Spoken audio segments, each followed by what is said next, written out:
No one disputes that Plato's theory of the forms is the cornerstone of his philosophy. According to Plato, reality is fundamentally composed of forms or ideas, as it's sometimes translated, which are entities that are nonsensible. They can't be detected by the senses. They are eternal. They always were and will be.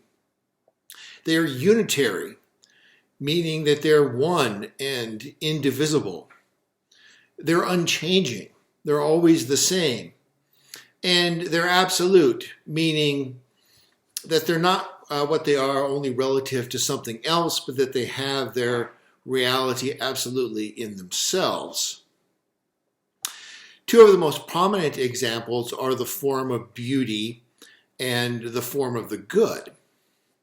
These forms are posited in order to explain the existence of particular sensible things, which have a derivative kind of reality. So beautiful things are beautiful because of the form of beauty. The shadows on the cave wall reflect the sun ultimately, which represents the good. In relation to these particulars that they're responsible for, the forms are universal. They cover a variety of particular instances. And on Plato's theory, all of the instances of the particular type that they represent. So the form of the beautiful covers all of the beautiful things. The form of the good covers all of the good things. The form of equal covers all of the equal things, and so forth. Aspects of this theory are laid out in the Phaedo, Symposium, and the Republic, as well as other places.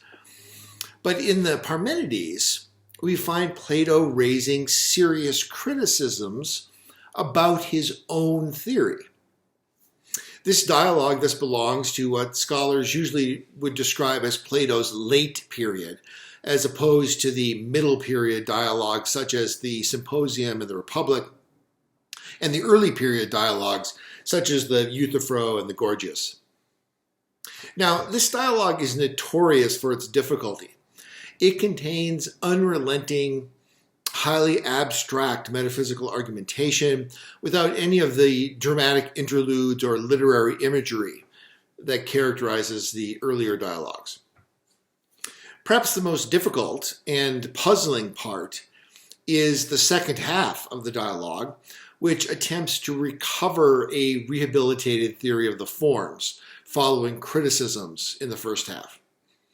After his devastating criticisms, Parmenides, who is the main protagonist and character in this dialogue, still endorses the theory of the forms because he says if things don't have forms, this will, quote, destroy the power of dialectic entirely. As Plato writes at 135c on page 424 on the right-hand column in our text. We'll come back to that at the end of this video. Now, here we're not going to discuss the second part of the Parmenides, the constructive part, the part that attempts to rehabilitate the forms. Instead, we'll focus exclusively on the criticisms of the forms that Plato himself recognized. And we should remark here, and give Plato some credit, that perhaps no other philosopher in the history of Western philosophy has offered such a deep criticism of his own main theory. There are only a few who come close, who criticize their early period views, such as Schelling, Nietzsche, and Wittgenstein.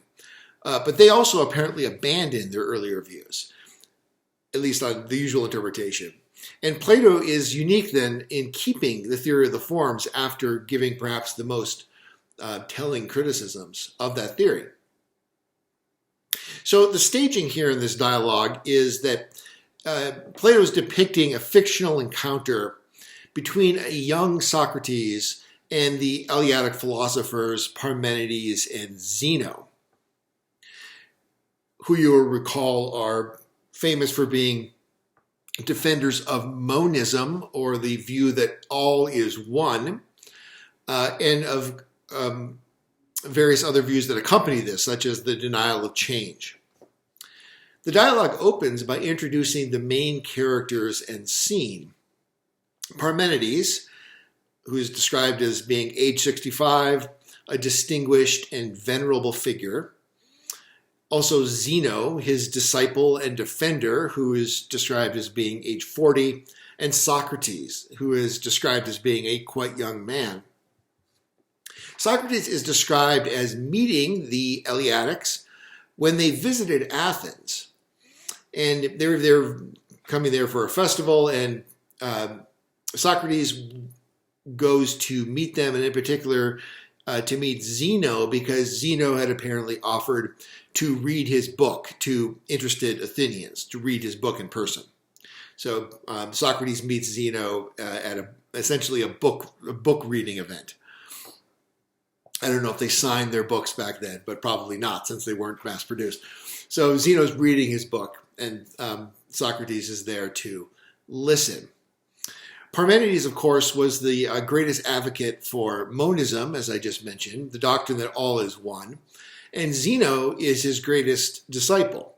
And Zeno's shtick, apparently, according to Plato, was to support Parmenides by devising arguments that showed that pluralism, the opposite view from monism, led to paradoxical results. So Zeno is sort of the pit bull of Parmenides who attacked the opponent's view. That was at least the way Plato saw Zeno's particular philosophical interest and activity. Zeno explains to Socrates that his book, Zeno's book, is intended to come to the defense of Parmenides' argument by countering those who make fun of it by claiming that various absurdities result from the position. And so this is at 128 C through E, page 420 in the left towards the top, where we see Zeno explaining this to Socrates. And so to counter these people, Zeno endeavors to pay back in kind those who assert the many. That is the pluralists, pluralism being the view that asserts the many. And he does this by showing that pluralism leads to consequences that are even more absurd than monism. The conversation between Socrates and the Eleatics begins with Socrates asking Zeno to explain what he means by one of his arguments. So the argument goes as follows. This is on page 419 on the left-hand column, towards the bottom. Socrates is speaking. Zeno, what do you mean by this? If things are many, they must then be both like and unlike. But that is impossible, because unlike things can't be like, or like things unlike. That's what you say, isn't it? It is, said Zeno. If it's impossible for unlike things to be like and like things unlike, isn't it then also impossible for them to be many? Because if they were many, they would have incompatible properties. Is this the point of your arguments? Simply to maintain, in opposition to everything that is commonly said, that things are not many. So this is supposed to be a reductio ad absurdum of pluralism. And the argument we can reconstruct briefly as follows. Premise one, if things are many, they must be like and unlike. Premise one, if things are many, they must be like and unlike. Premise two, likeness and unlikeness are incompatible properties.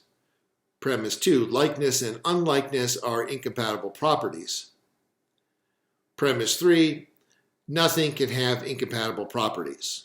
Premise three, nothing can have incompatible properties. Premise four, thus nothing can be like and unlike. Premise four, thus nothing can be like and unlike. Conclusion, therefore things cannot be many. Conclusion, therefore things cannot be many. So once again, the argument is, if things are many, they must be like and unlike. Likeness and unlikeness are incompatible properties. Nothing can have incompatible properties. Thus, nothing can be like and unlike, and therefore things cannot be many. Most of these premises are self-explanatory, and the conclusion follows.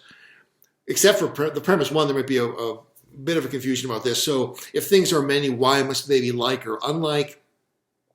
Presumably one could just say here that if things are many, then they are not identical to one another. And so they must be unlike one another in the sense that they are not each other. And so that implies that they are unlike each other in that basic sense. And then presumably at the same time, they are like in the sense that they all are. So the idea that they're like and unlike seems to follow directly. Admittedly, this is a very highly abstract metaphysical argument, right? But it seems to follow from the very ideas of their being, that is, that they are many, and that they are many. If they are, then they're like in the sense that they all are.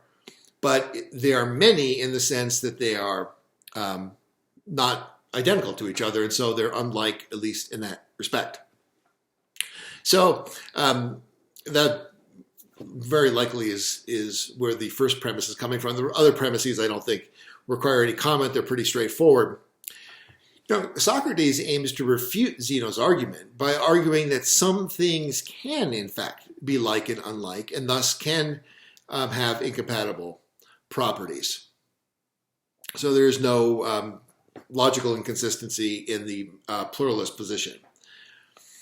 And in his answer, Socrates is going to rely on a version of Plato's theory of the forms. And this is beginning at around 129a on page 420 in the left-hand column. So I just want to summarize some of the initial points that Socrates makes here. He makes the point that there is a form of likeness and a form of unlikeness. There's a form of likeness and a form of unlikeness. And these are two separate forms. Okay, so there's a form of likeness, a form of unlikeness, and these are two separate forms. Now, the things that collectively make up what are called the many, and here, throughout much of this video, this phrase, the things that collectively make up what is called the many, what we're talking about here are basically what in ordinary life, in colloquial terms, we would just call things. Philosophers sometimes will refer to these as concrete, sensible particulars. So these are the things that need to be explained, whose existence and essence need to be explained, and they're, of course, in Plato's theory, going to be explained by deriving them in some sense from these things called the forms, which are the more obscure and esoteric entities that we're positing. But when we talk about concrete, sensible particulars, essentially, I'm meaning to describe things that are the ordinary things of our everyday experience. They are concrete in the sense that, there are things that we can typically locate in space and time, and that we can learn things about through our senses. That would be the second part, that they're sensible. We can learn things about them through the senses. So they're concrete. They have a particular spatiotemporal location. They're sensible, and we can learn things about them through our senses. And they're particular in that they are specific things as opposed to being a kind of abstract class or set of things or any kind of other abstract, universal entity. So concrete, sensible particulars is the things that collectively make up what are called the many in this speech of Socrates. And his point is that these things partake of the forms. So concrete, sensible particulars, which are the many things that make up reality, if pluralism is true, they partake of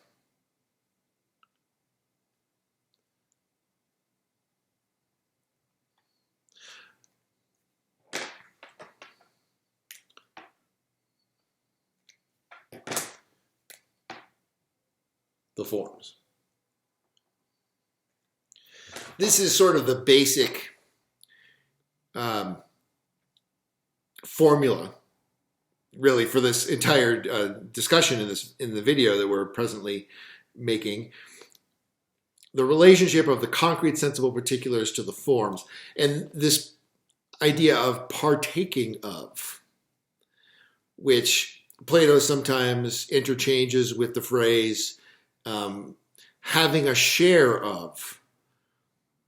But that tends to interpret this in one particular direction, as we'll see. But this is going to be really the main subject of concern in Parmenides' argument with Socrates. What is this partaking of? What does it mean for concrete sensible particulars to partake of the forms? And therefore, what kind of explanation is being offered here when we explain concrete sensible particulars by referring to the fact that they apparently partake of the forms? What's going on? So this is the main formula for the puzzle or the problem, the issue under discussion. So the things that collectively make up what is called the many partake of these forms. The forms, now we're talking about the forms of likeness and unlikeness in particular, which of course is what's at issue in Zeno's argument. By virtue of partaking of likeness, things come to be like. And by virtue of partaking in unlikeness, they come to be unlike. And by virtue of partaking in both, they come to be both. So the picture is then something like this. You have the form of likeness,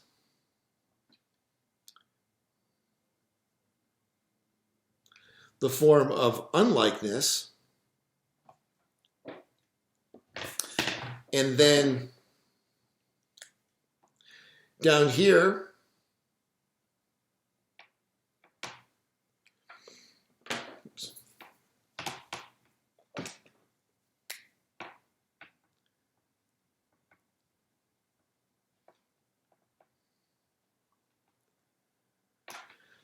so we have these two forms up here. And then down here we have our concrete sensible particulars, and the idea is that when one of these things comes to partake of one of these forms, so there's this one here, we have the blue pen for the partaking relation. It comes to partake of the form of unlikeness, and what happens, it gets some unlikeness in it. I have to do it this way. Okay. So it comes to have unlikeness by partaking of the form of unlikeness. You can see that little green U there for unlikeness. And then similarly, on this other end, we can say, okay, here's a concrete sensible particular. It comes to partake in the form of likeness. And it gets a little red L there by partaking in the form of likeness. It comes to have likeness by partaking in the form. And then, of course, you can have things that decide they want to, have the best of both worlds. And so they partake in both of these. And then they, of course, come to have both likeness and unlikeness in them. Like so. So that's the view. So Socrates is proposing that this picture sort of gives the lie to Zeno and his claim that it's impossible for things to have both likeness and unlikeness. Well, he says, sure, there's no problem. If they partake of both the form of unlikeness and the form of likeness, they can have both.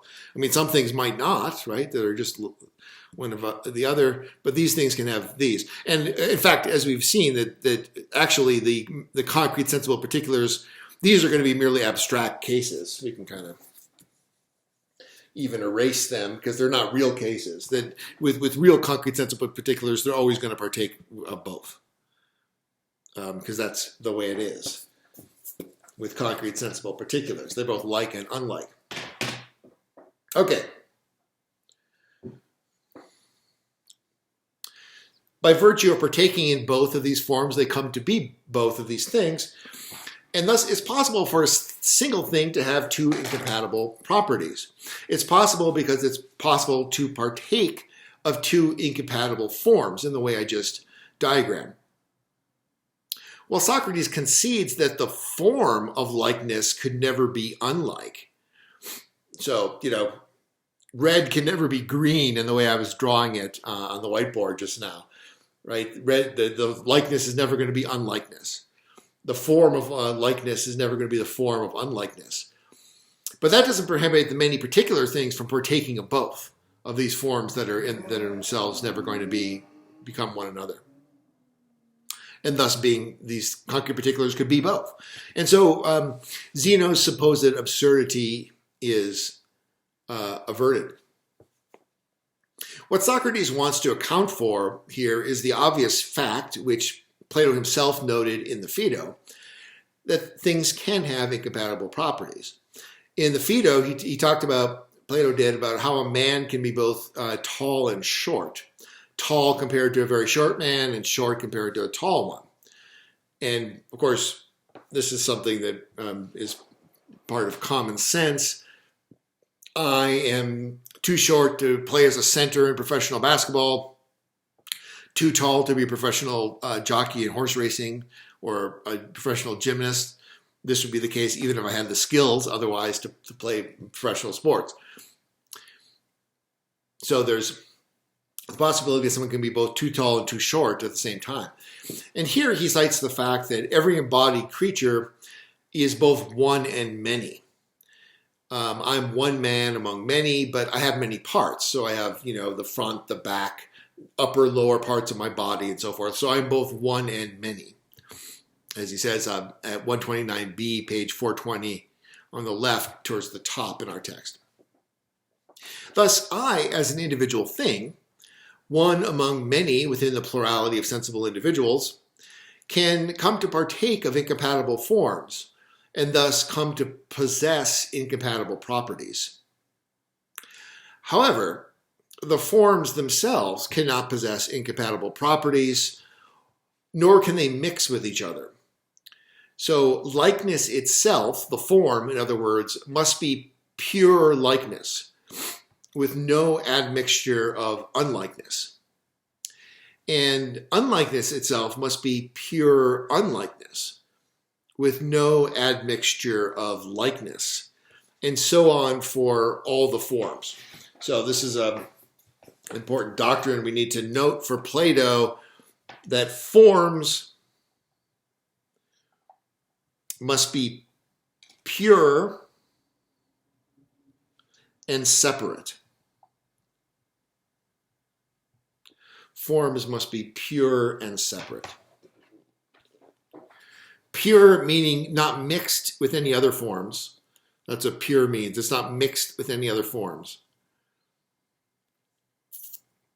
And it's separate in the sense that it exists on its own without being somehow connected to or hinging upon some other form. So they're pure and separate.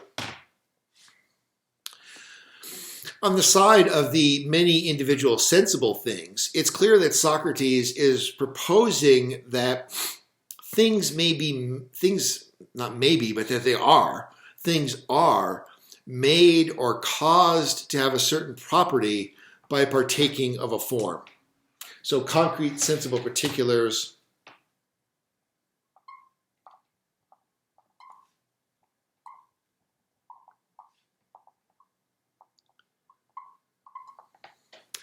are made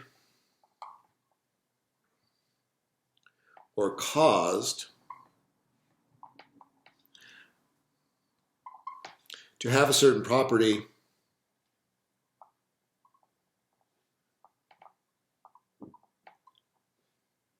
call it P, by partaking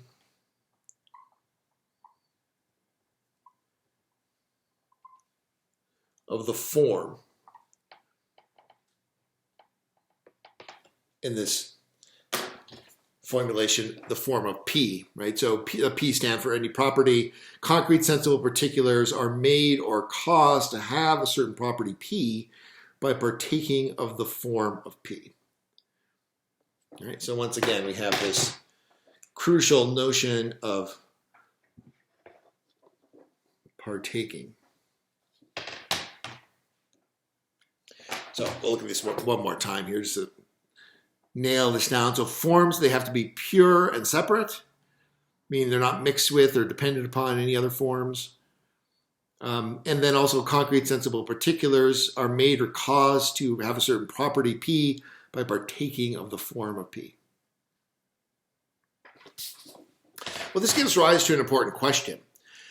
In what sense does one of the many things partake of one form?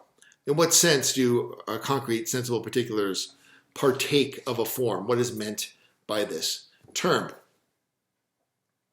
Now, Socrates initially strongly suggests that to partake is to receive a portion or a share of the being of the form. To partake, at least on the initial interpretation of what this means you receive a share, you receive a portion of the being of it. And on this suggestion, it's as if the form of likeness, for example, consists of a big metaphysical reservoir of likeness that is ladled out and distributed to like things, and in virtue of which they become like, in due proportion to how much likeness is ladled out to them. Obviously, this is a metaphor for a highly abstract notion, but it's almost as if, to partake is in the sense in which, my house partakes of the electricity generated by the, local electric plant. It's taking its share, it's taking its portion from this kind of central location. Now, this is, of course, something that needs to be conceived of in a more abstract way. There's not literally some kind of metaphysical energy or something that is infused into things. But that's the metaphorical sort of guiding idea that initially it seems Plato's operating with. Also, forms are separate not only from each other, but also from the various things that partake of them. And this is another clear consequence of the purity of the forms and of the mixed nature of all sensible things. So every concrete sensible particular is going to have various properties, meaning it's going to partake of various distinct forms. But the forms themselves are pure and unmixed. So they can't, as it were, be within the concrete sensible particulars, it would seem, because if they were not separate from them, they would themselves be mixed in with other things.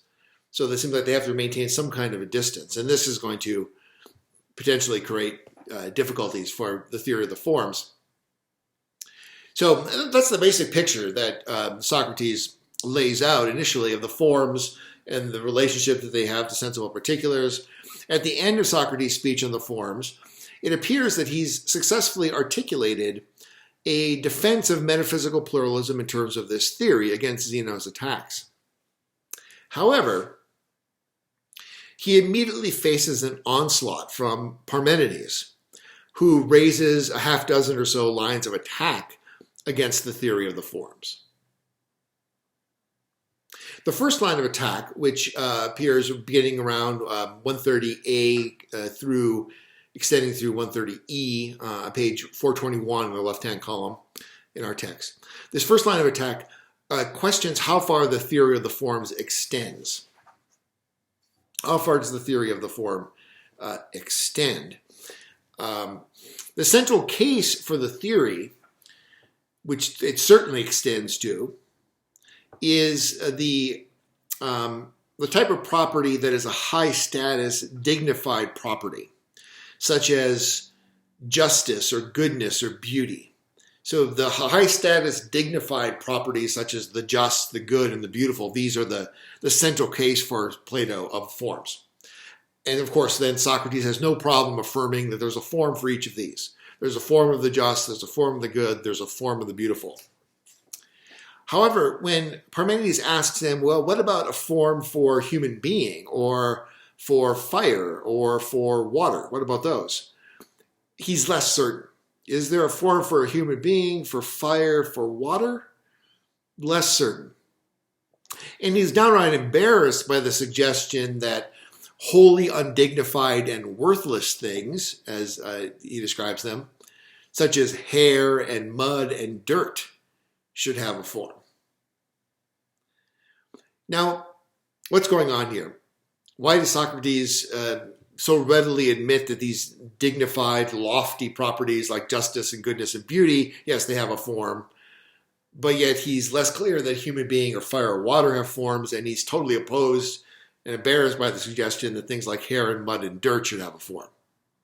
Well, Plato faces a conflict here between the account that he gave in the Republic of how we come to assign a form and his view that's clearly emphasized in both the Symposium and the Republic, that forms are lofty, exalted, and divine in their nature. In Republic Book 10, Plato asserted that we usually posit some one particular form in connection with each set of many things to which we assign the same name. This is in Republic Book 10, 596a, page 402 on the left-hand column in our text. And the quote is, quote, "We usually posit some one particular form in connection with each of many things to which we assign the same name," unquote. And this leads to what's traditionally known as the one over many argument. And I think we can kind of write this out. It's kind of a famous idea. The one over many argument. So the idea is this, that if we call several things by the same name, there must be some respect in which they are one. If we call several things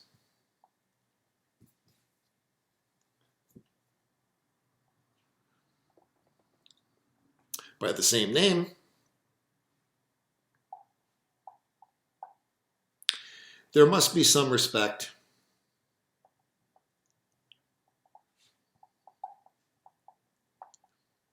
in which they are one.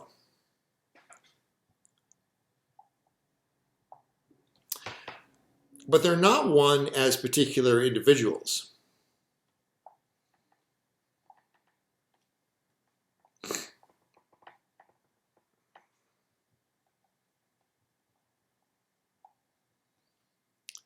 Hence, they can only be one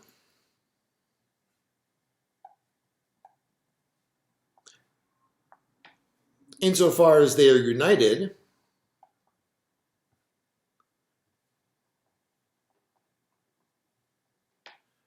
under the same form.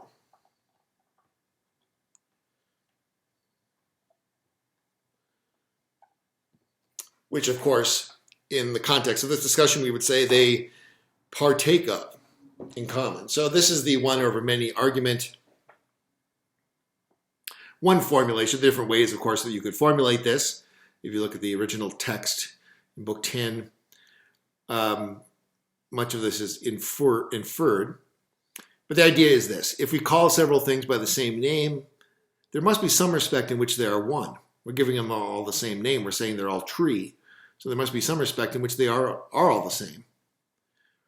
But they're not the same as particular individuals. So they're particular trees. They're not the same tree.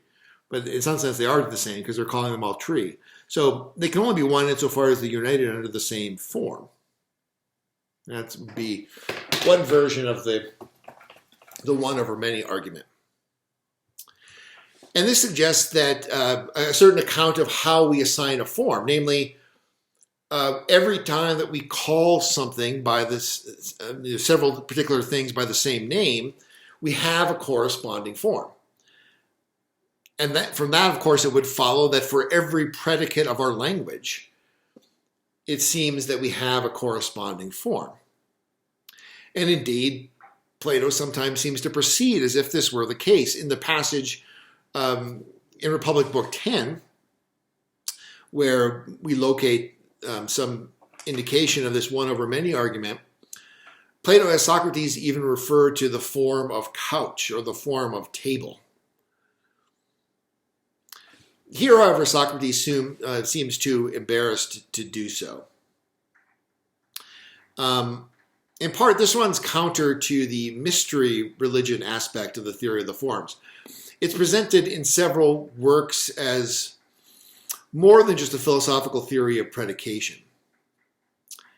it's presented as if it were a component of a mystery religion. And I've emphasized this in, especially in my videos on the symposium, but you can see this also very clearly in the imagery of the Republic, of the emergence out of the cave, out of the captivity. This is imagery that would fit very nicely right into many salvific forms of religion like Buddhism or Christianity. So the theory of the forms is meant to be part of more than just a kind of theory of predication or theory of the nominative in our language or something like that. It's a mode of salvation and personal exaltation. So if you think back to the ladder of love upon which, in the symposium, according to Diotima, one ascends up to the vision of the form of the beautiful and achieves this kind of beatitude of the vision of the beautiful itself. Would it make sense to travel the path of the disciple of Diotima or of a philosopher king, as they're described in the Republic, only to gaze upon the form of dirt?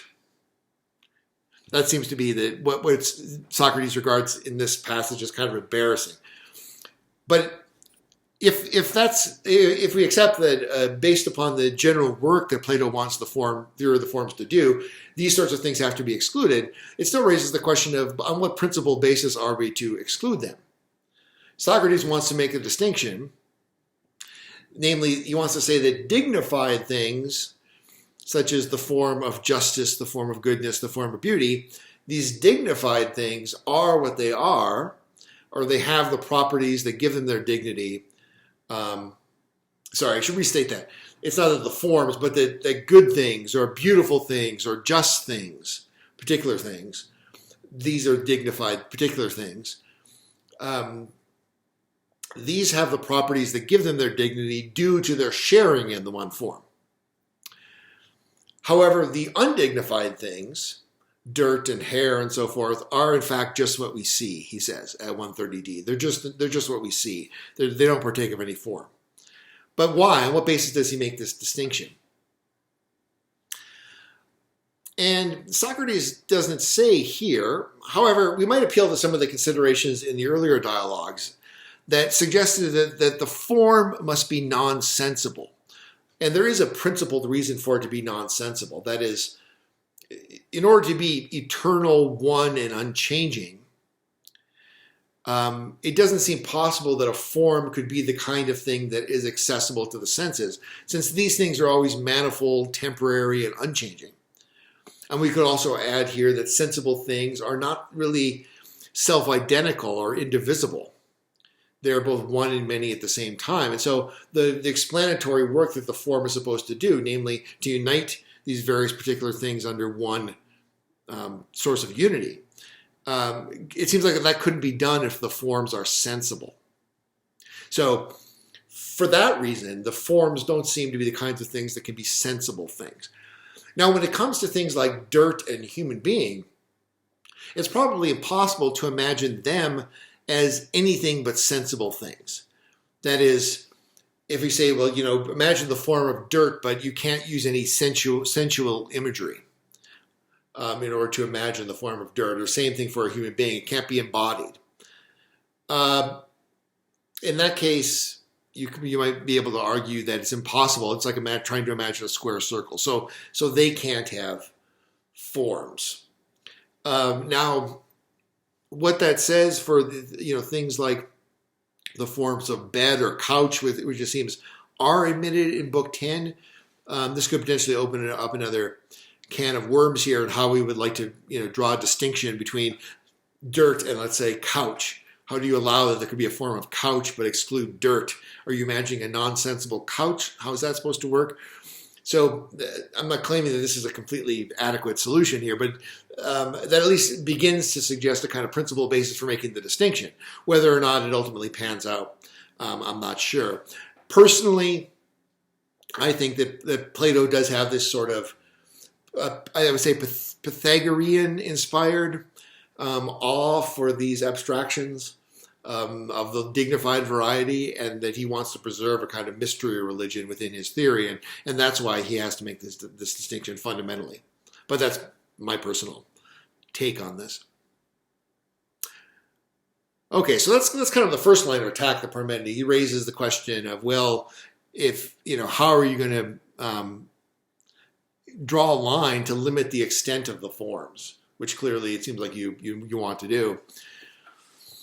The second line of attack is directed at the notion of things partaking or having a share of the form, which of course is a much more direct and central attack, going right for the jugular, since this partaking relation, as we've seen, is very central. We saw that this notion describes the crucial relation between universal abstract forms and particular sensible things, and so it's a critical piece of the theory. But what is it for a thing to partake? We've asked this several times now. We see that Socrates is inclined to use language like having a share of, which suggests that the form is like a reservoir being, that the particular thing draws a portion out of. Now Parmenides asks, does each thing get a share? Sorry, does each thing that gets a share get its share of the form as a whole or as a part of it? Does each thing get a whole of the form or a part of the form? So this is sort of two interpretations of to partake: the whole or the part. And I was suggesting that much of Socrates' language initially suggests that it's this view, that there's a part, that as it were, you're drawing out a portion of the form when you're partaking of it. But the first option is that Parmenides considers is actually this idea of partaking of the whole, which seems kind of for at least in English, it's kind of an odd locution. But I mean, you might think here, for example, just you try to come up with another concrete metaphor.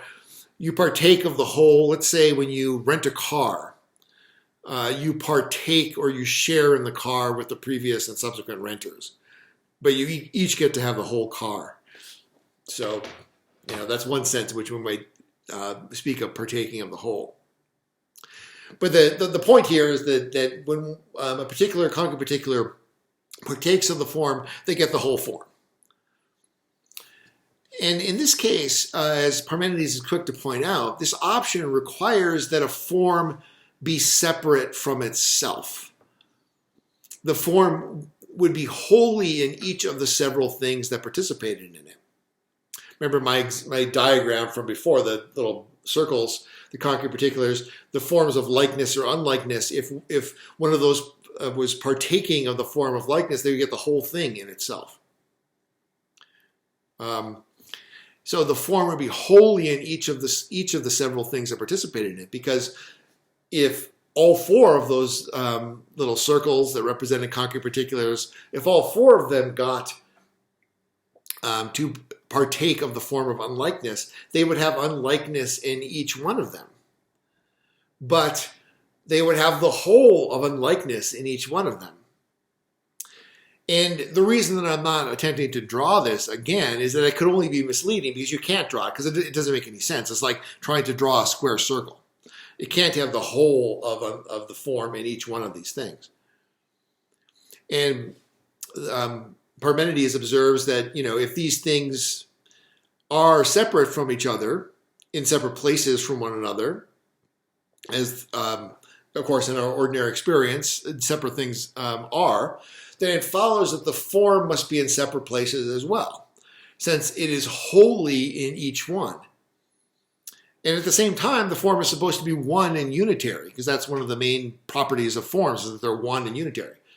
So it's wholly in each one, it exists wholly in separate places, but it's also one and unitary. And Parmenides says, well, this is absurd to think it could be both. So this seems to pretty clearly exclude the possibility of the partaking relation could amount to partaking of the whole. Now, Socrates doesn't give up so quickly because he says, he makes a suggestion. Well, Parmenides is on 421 on the right-hand column towards the bottom, in 131b. He says, no, wouldn't Parmenides? Not if it's like one in the day, that is in many places at the same time and is nonetheless not separate from itself. So maybe the form is like a day, which is a day, it's Tuesday, what is it? Tuesday, April 7th. It's Tuesday, April 7th. Here in Albuquerque, it's also Tuesday, April 7th. Up in Santa Fe, it's Tuesday, April 7th. In New York City and so forth. The day exists in many places at once. And so maybe the form is like that. It's both it's one day. Today is still one day, but exists in many places. And Parmenides rejoins that Socrates' day is like a sail that can remain one while covering several men because each one only has one distinct part of the sail rather than the whole. And in that case, the forms are not one and unitary after all, but divisible. As he says at the very bottom of page 421 on the right-hand column. So the forms themselves are divisible, Socrates, he said, and things that partake of them would partake of a part. No longer would a whole form, but only a part of it be in each thing. Now, Parmenides uses this as a segue to consider the second option, that the partaking or getting a share of the form is a matter of receiving just a part of it. So that's the second option. To partake is to have only a part. But unfortunately, he points out once again that this also requires an unpalatable conclusion. Each of the several individual things that partakes of the form only partakes of a part of it, not the whole. Thus, for example, equal things partake of only a part of equality. But what sense can one make of the notion of a part of equality? Doesn't this mean that it is, in fact, not equal? In that case, it turns out that in partaking only of a part of the form, the individual thing failed to partake of it at all. Another consequence seems to be that the forms will have properties that are contraries to itself. As an example, Parmenides considers the form of small. If you take a part of smallness itself, the form of small, with a capital S, and you apportion this part to an individual thing, thereby making it small on this theory, it will turn out that the form of smallness is actually less small than this portion that has been doled out, that the form will be less small than the portion. This is because, of course, it's only a part of the whole of smallness. So we get the absurd result that the very form of smallness is not smaller than the thing that partakes of a part of smallness. The form of smallness is not smaller than the thing that partakes of only a part of smallness. But that seems absurd. So this version of partaking, to say that it partakes of a part of it is doled out or portioned out, that doesn't seem to work either. Parmenides' third line of attack is an argument that would become famous when Aristotle gave his version of it, which came to be known as the third man argument. The third man argument. And this is given on page 422. The bottom third of the left-hand column, they're right at 132a. I suppose you think each form is one on the following ground. Whenever some number of things seems to you to be large, perhaps there seems to be some one character, the same as you look at them all, and from that you conclude that the large is one. That's true. What about the large itself and the other large things? The large itself, of course, is the form of largeness. The large itself and the other large things. If you look at them all in the same way with the mind's eye, again, won't some one thing appear large by which all these appear large? It seems so. So another form of largeness will make its appearance, which has emerged alongside largeness itself and the things that partake of it, and in turn another over all these, by which all of them will be large. Each of your forms will no longer be one, but unlimited in multitude. So, first observation to make here is that this argument depends upon the notion of self-predication. It's usually described self-predication.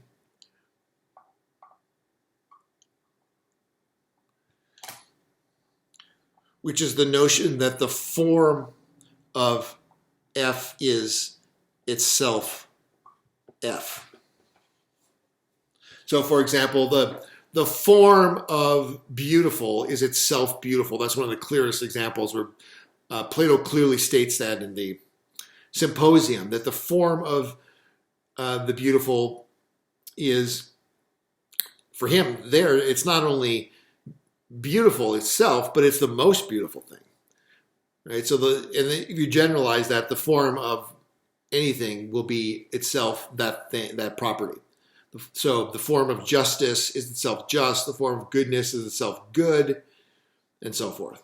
So that's the notion of self-predication.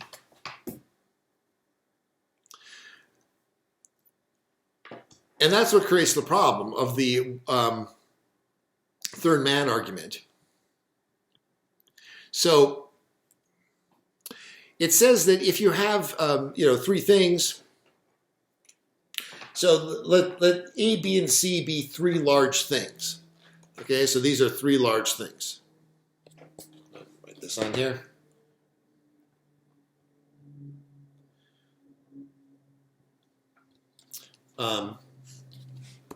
Three large concrete particulars, but that's not critical for this purpose. So A is large, B is large, and C is large. They're three large things. And this presupposes that by the one over many argument, that there's some one thing over them by virtue of which they're all large. And so we can call this L. Okay, so this is over all of these things. But by self-predication, the form of largeness itself has to be large. Remember, that's the idea of self-predication, which says the form of F is itself F. So the form of largeness has to be itself large, just like the form of beautiful is itself beautiful. So now if I ask you, how many large things are on the whiteboard right now? How many large things are depicted or represented? The correct answer is, of course, 4.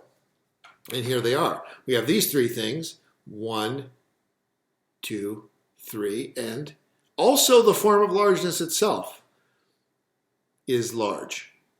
So we have 4 large things. So now we need to have, by the one over many argument, once again, we need to have something that covers all of these things. So we'll depict this way.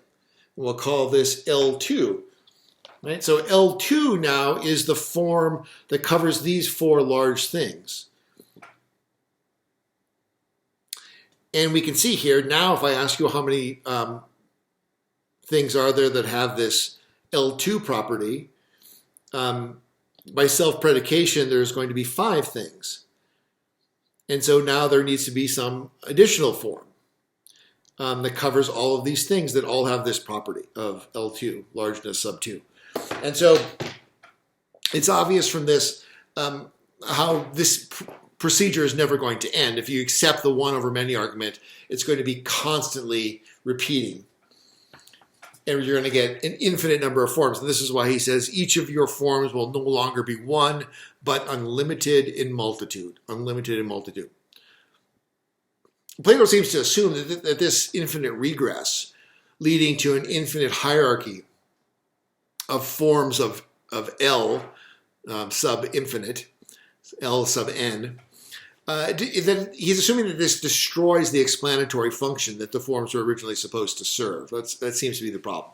Now, one might debate to some extent what exactly the problem of this infinite regress is, but the point seems to be that in this situation, there ultimately ends up being no explanation of why these things are called by the same name, since the explanation is constantly being deferred. You can never rest, as it were, in some explanation, because you always have to further explain this next thing before you've even begun the explanation. Something like that seems to be the idea. Okay. Now, in response to this, Socrates suggests, well, perhaps the forms are merely thoughts. Perhaps the forms are merely thoughts and properly occurs only in minds. Right? So maybe it's only a thought in the mind. Maybe the forms are just thoughts in the mind. And in that, the idea seems to be that in that way we undercut this idea that these forms are like on all fours with the particular concrete sensible things that they are covering. So that we have, like, if we have A, B, C, and L, you have four objects. Plato's saying, well, wait a minute, maybe, or Socrates at this point is saying, well, maybe that this L is just kind of an idea in the mind. And it shouldn't be considered as like an additional thing that needs to, activate the one over many argument to explain it with a still higher level form. Something like that seems to be where he's going with that. And of course, this seems to be also, I think, to modern people, a lot more commonsensical. And here we might translate Plato's term for form, it's usually translated form, as idea, which would be another possible translation. And to say, well, largeness is just an idea in the mind. It's not some entity out there along with the large things. So that's the move he makes. Parmenides' fourth line of attack is directed against this suggestion. And in this case, his arguments are very compressed, so it's difficult to be certain precisely what he is arguing. However, it seems that Parmenides provides two distinct arguments here. The first argument is apparently trying to show that a form cannot be a thought in the mind, because if it were, it could only be the thought of a form distinct from itself. And thus the form must be an extramental reality after all. That is, a being that's independent of the mind's thinking of it. Socrates' suggestion is that each of these forms is only a thought that exists in the mind. And Parmenides gets Socrates to admit that if that's the case, then it must be a thought of something. If a form is a thought, it must be a thought of something. There's no such thing as a thought that's just a thought, but it's a thought of nothing. That seems to be the idea. This is what's known in contemporary philosophy of mind as intentionality. That usually described in relationship to consciousness rather than thought, but same idea. That thoughts or consciousness is always consciousness of, or a thought of something is directed towards some object. So that's the point that Parmenides makes there.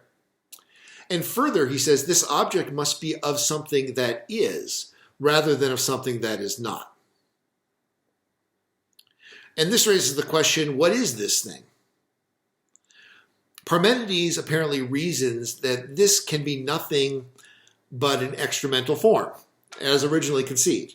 So on page 422 in the right-hand column, isn't it of some one thing? Isn't the thought of some one thing that the thought thinks is over all the instances, being some one character?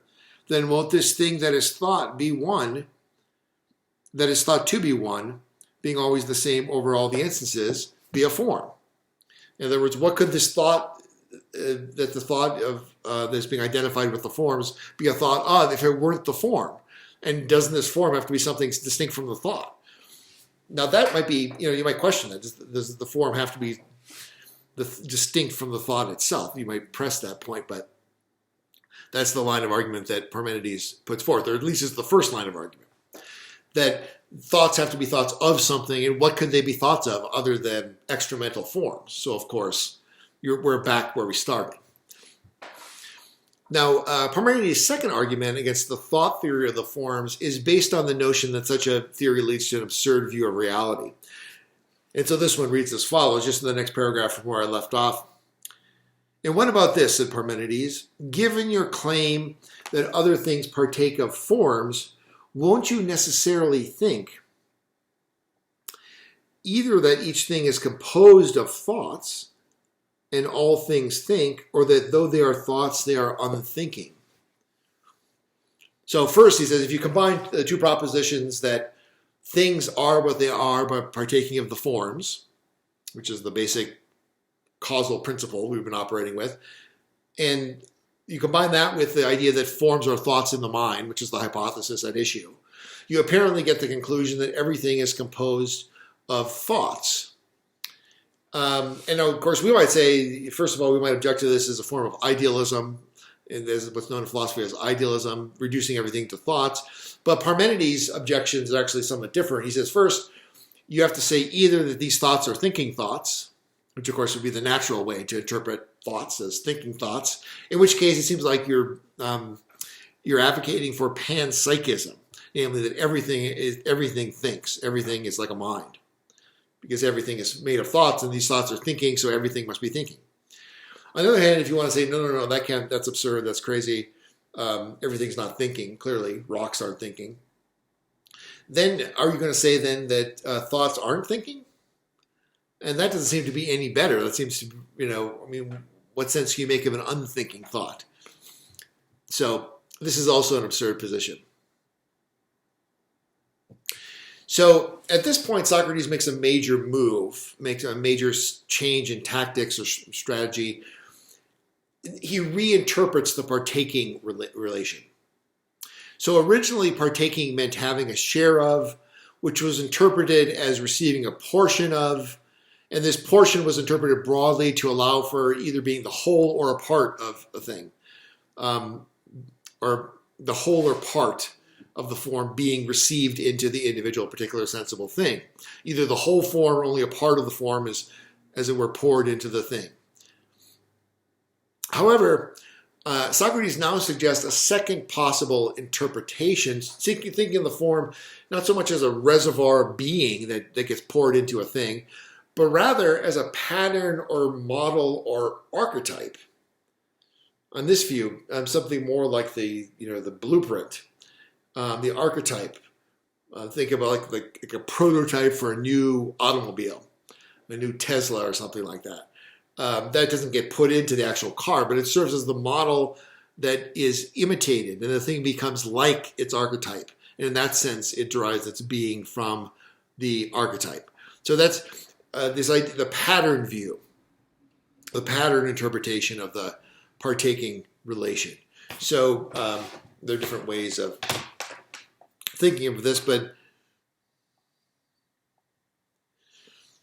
earlier we had this, we just call this sort of the portion view.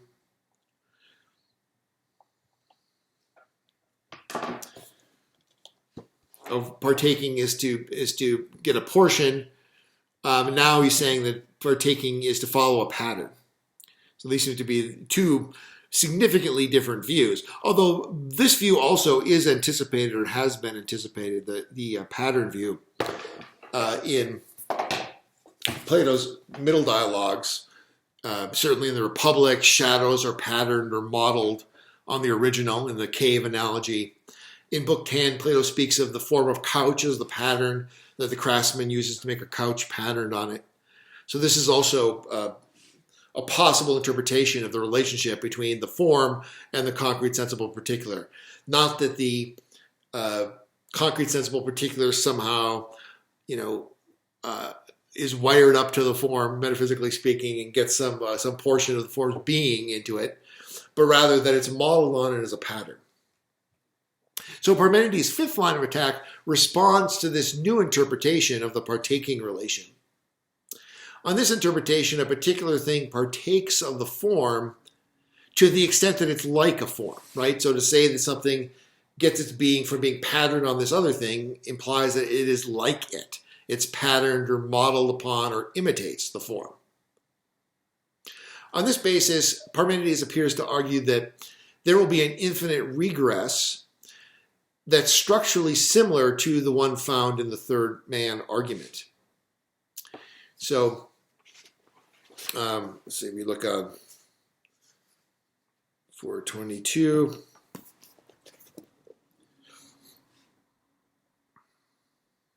So Socrates had suggested the pattern view. What appears most likely to me is this: these forms are like patterns set in nature, and other things resemble them and are likenesses, and thus partaking of the forms is for the other things simply being modeled on them.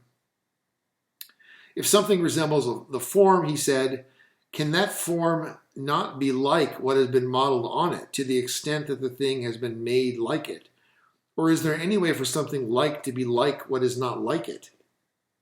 And isn't there a compelling necessity for that which is like to partake of one and the same form as what is like it? But if like things are like by partaking of something, won't that be the form itself? Therefore, nothing can be like the form, nor can the form be like anything else. Otherwise, alongside the form, another form will always make its appearance. And if that form is like anything, yet another. And if the form proves to be like what partakes of it, a fresh form will never cease emerging. So other things don't get a share of the forms by likeness. We must seek some other means by which they get a share.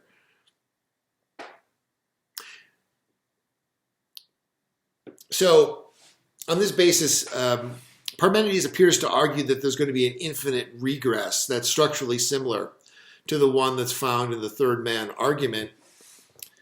The nature of the argument seems to be something like this. It's a little bit unclear, but the idea seems to be something like this. If some sensible object resembles a form, if that's the case, then that form must be like the sensible object. Like things must partake of the same form. And therefore, the sensible object and the form in question must partake of the same form. And this is the second form. So we have three objects: the sensible object, the original form that the sensible object participates in, which is therefore like the sensible object, and a second form, which is the form that makes the two alike by their partaking of it. It's structurally, if I wrote it on the whiteboard again, it would be just like earlier with the third man argument, structurally the same thing, except now we're speaking in terms of likeness. And so, if one thing is like another thing, then there must be a form over them, and that's going to be continually repeated. Now we're going to need to posit a third form to explain the likeness of the three objects, and this will lead to an infinite regress. And once again, this regress is regarded as problematic because it destroys the explanatory function that these forms are originally supposed to serve. In such a situation, there's no explanation of why these things are called by the same name, since the explanation is being constantly deferred.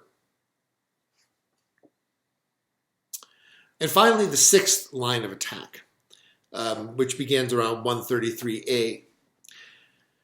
And this is the one that Parmenides seems to consider his main objection, and it's an epistemological objection. It states that, quote, if the forms are such as we claim they must be, they cannot even be known. That's page 133b, or 133b in the margins, and page 423 in the left-hand column. The idea is that if the forms are such as we've proposed they must be, then they are necessarily unknowable. So remember, by this point, Socrates has rejected the proposal that the forms are in the mind. He's once again back to the notion that the forms exist by themselves in themselves. And so Parmenides proposes the principle on page 423 at the very bottom of the left-hand column. Anyone who posits that there is for each thing some being, itself by itself, would agree to begin with that none of these beings is in us. This is a kind of statement of the separability of the forms from the human being. The forms become forms they are by virtue of their relation to other forms, not to concrete sensible particulars, and likewise concrete sensible particulars become the things they are in relation to other concrete sensible particulars. So this is the way he wants to argue. On 423, he lays out this proposition right around 134a. Forms are what they are of themselves and in relation to themselves. And things that belong to us are in the same way what they are in relation to themselves. So this is highly abstract. We need an example. Fortunately, Plato provides us with one. So the example is given in terms of the masters and slaves. So the idea is that the slave depends for his being a slave. Like what makes a particular person a slave? What is responsible for his having the property of being a slave? And the answer is, well, it's a concrete, sensible particular, namely his master, his particular master. That's what makes him a slave. It's not the form of master, because obviously the slave doesn't have the form of master in him, by anyone's account. It's a concrete, particular master that makes the slave a slave. And likewise, the master depends for his being a master upon a concrete, sensible particular, namely his slave. The master is not the master of the form of slave, but of a particular slave. And that's what makes him a master. Concomitantly, mastery itself, the form of mastery, is what it is because of its relation to slavery itself, the form of slavery, and vice versa. We might think of this in terms of the interdefinability of these concepts. What makes a master? What gives somebody the form of mastery? You're going to mention having a slave, and similarly, inversely with the form of slavery. Incidentally, this is interesting because up to now we have been considering the forms as being absolute, meaning they have all their reality in themselves. This seems to suggest that the forms somehow, at least relational forms, there can be relational forms that have their reality in relationship to other things. Maybe there are also absolute forms too, like maybe goodness is not relational, or justice or beauty, but things like mastery and slavery, if there are forms of these things, mastery itself with a capital M, slavery itself with a capital S, these seem to be interdependent. And knowledge itself is like this, and this is the crucial point, which raises the epistemological worry that Plato is concerned with. Knowledge itself is only knowledge of the truth itself, with a capital T, not of particular truths. And each particular knowledge is only the knowledge of particular true things, not of true itself. We never know true itself, but only particular truths. And from this line of reasoning, it seems to follow that the knowledge that belongs to us is knowledge of the truth that belongs to this world, not of the truth of the capital T that belongs to the world of the forms. So it seems that we cannot have the forms themselves, nor do they belong to our knowledge. That's the final objection.